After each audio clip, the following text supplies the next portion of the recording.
사랑의 샘 평화의 소리 KCR 뉴질랜드 뉴스입니다. 코비드19 새로운 변이가 계속해서 나타나면서 드물기는 해도 코비드19에 감염됐던 뉴질랜드인들도 다시 코비드19에 걸릴 수 있다고 웰링턴에 있는 면역 전문가가 경고했습니다. 빅토리아 대학교 교수이자 멜러건 의학연구소 소장인 그레이엄 르 그로스 박사는 영국에서는 재감염률이 10% 가까이 되고 있다며 매우 낮기는 하지만 왜 재감염이 되고 있는지 현재로서는 이유가 분명치 않다고 말했습니다. 그는 재감염이 면역력 약화나 다시 감염시킬 수 있는 변이 바이러스와 연관이 있는지 알 수 없다며 실제로 영국에서 일어나고 있는 상황을 보면 드물기는 하지만 오미크론 BA.1 변이에 감염되고 나서 60일쯤 지나 오미크론 다른 변이에 감염될 수 있는 것으로 나타나고 있다고 지적했습니다. 평화로비 단체는 정부가 2030년까지 국방비에 200억 달러를 지출할 계획을 규탄했습니다. 현재 전 세계 군사 지출이 2조 달러를 넘어선 것으로 밝혀졌습니다. 스톡홀름 국제평화연구소는 이번 주 미국과 중국 그리고 인도와 영국, 러시아가 2021년 상위 5대 국방비 지출국으로 전 세계 지출의 62%를 차지했다고 밝혔습니다. 뉴질랜드는 13위에 기록됐던 2020년과 같이 2021년 전 세계에서 가장 높은 군사비 지출 증가를 기록한 국제평화연구소 지표에는 포함되지 않았습니다. 하지만 뉴질랜드의 피스 무브먼트 아오테아로아는 이는 단지 다른 국가들이 군사비 지출을 더 많이 늘렸기 때문이라고 설명했습니다. 뉴질랜드 평화로비 단체는 성명에서 향후 10년 동안 전투 능력 향상과 군함 및 군용 항공기에 200억 달러가 추가로 사용될 것이라는 망령은 인간의 건강과 웰빙 그리고 기후 정의에 대한 실질적인 조치의 가능성을 계속 위협하고 있다고 지적했습니다. 부동산 데이터 업체인 코오로직은 올해 남은 기간 동안 금리 인상과 주택 매매량 감소 그리고 집값 하락을 예상하고 있습니다. 코오로직의 부동산 시장과 경제 동향에 따르면 주택 매매 활동은 지난해 중반부터 둔화 조짐을 보이기 시작했다가 올해로 확대되면서 진정으로 약해졌습니다. 코오로직의 수석 부동산 경제학자 켈빈 데이비스는 2배가 된 주택대출 금리와 높은 소득 대비 부채 비율로 올해 많은 가구가 상당히 빠르게 가계 재정을 조정해야 할 것이라고 말했습니다.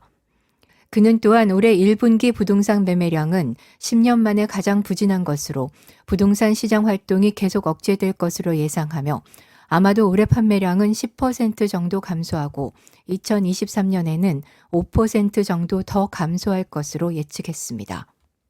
그러나 데이비스는 부동산 가격에 대한 전망에 대해 덜 비관적이었습니다. 실업률이 낮은 수준을 유지한다면 부동산 가격이 크게 떨어지거나 광범위하게 하락할 것으로 예상하지 않는다고 말했습니다. 중앙은행은 총 부채 상환 비율 골격이 2022년 말까지 확정될 예정이며 필요할 경우 내년 중반까지 도입될 수 있다고 확인했습니다.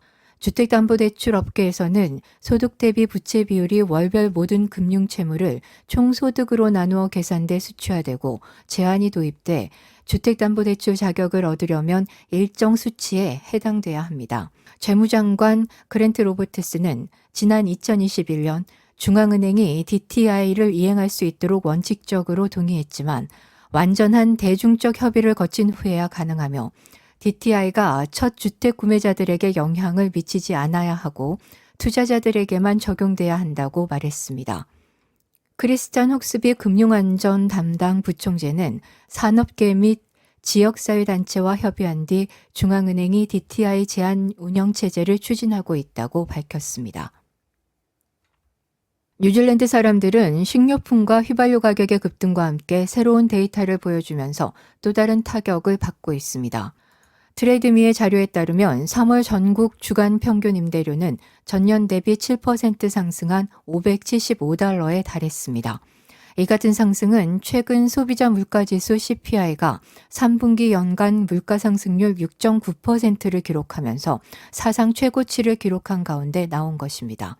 트레이드미 부동산 판매 부장인 케빈 로이드는 이 가격이 이미 어려움을 겪고 있는 많은 세입자들에게는 고통스러운 약이 될 것이라고 말했습니다.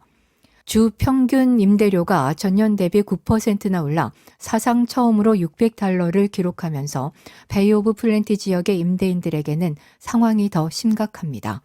마나와테 황과누이의 임대료도 평균 주간 임대료가 처음으로 $500로 뛰어올랐는데 이는 전년 대비 무려 14% 증가한 것입니다.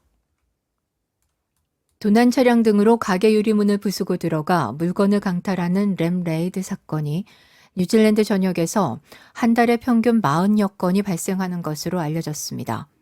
경찰은 소셜미디어가 범죄의 온상이 되고 있다고 지적했습니다. 카렌 브라이트 경감은 어제 기자들에게 심지어 11살짜리 아이들까지 온라인에 범죄 행각을 올리고 있다며 소셜미디어가 일정한 역할을 하고 있다고 말했습니다. 그는 오클랜드 남부 카운티 마누카우 지역의 경우 지난해 10월 램레이드 강도 사건이 급증한 이후 60여 명의 어린 범죄자들이 조사를 받았다며 어떤 달은 그 수가 급격히 늘기도 했다고 말했습니다. 그는 그러나 그것이 오클랜드나 카운티 마누카우 지역의 문제만은 아니라며 뉴질랜드 전역에서 일어나고 있는 현상이라고 밝혔습니다.